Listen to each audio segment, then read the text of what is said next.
এতবার শপথ করে তোমাদেরকে বলছি, বান্দারা শুনো, তোমাদের মধ্যে যে ব্যক্তি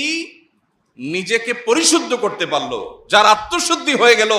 এই ব্যক্তি শেষ হাসি হেসে ফেললো, জান্নাতি হয়ে গেল, সাকসেস হয়ে গেল। ওয়াকাদ খাবা মান দাসাহা, আর যার নিজের আত্মাকে পরিশুদ্ধ করতে পারলো না, যার তাজকিয়া হলো না, যার পরিশুদ্ধি হলো না, যে অপবিত্র থেকে গেল, যার ভিতরে অহংকার আছে, দুনিয়ার মোহ আছে, যার ভিতরে হিংসা আছে, বিদ্বেষ আছে, অন্যের প্রতি শত্রুতা আছে, অন্তরের রোগে ভরা, তার অন্তর কলুষযুক্ত, তার দেহ হয়তো অনেক সুন্দর, সে হয়তো নামাজে পড়ে, সে হয়তো বাহ্যিকভাবে দাঁড়িয়ে রাখে, কিন্তু তার আত্মা যদি অপবিত্র হয়, আত্মা যদি পরিচ্ছন্ন না হয়, তার মনটা যদি নোংরা হয়, তার মনের ভিতরে যদি হারাম থাকে, তার ভিতরে বাতিনি গুনাহ যদি থাকে, তাহলে সে ক্ষতিগ্রস্ত, সে জাহান্নামী। এই কথা বলার জন্য আল্লাহ 11 বার টানা বিরতিহীন শপথ করেছে।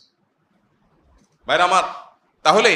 যেই ফরজটার ব্যাপারে আল্লাহ তাআলা কোরআনে এত গুরুত্ব আরোপ করেছেন, যেই কথা বলতে গিয়ে টানা 11 বার শপথ করেছেন 7টি আয়াতের মধ্যে, সেই বিষয়টা আমাদের কাছে সবচেয়ে অবহেলিত।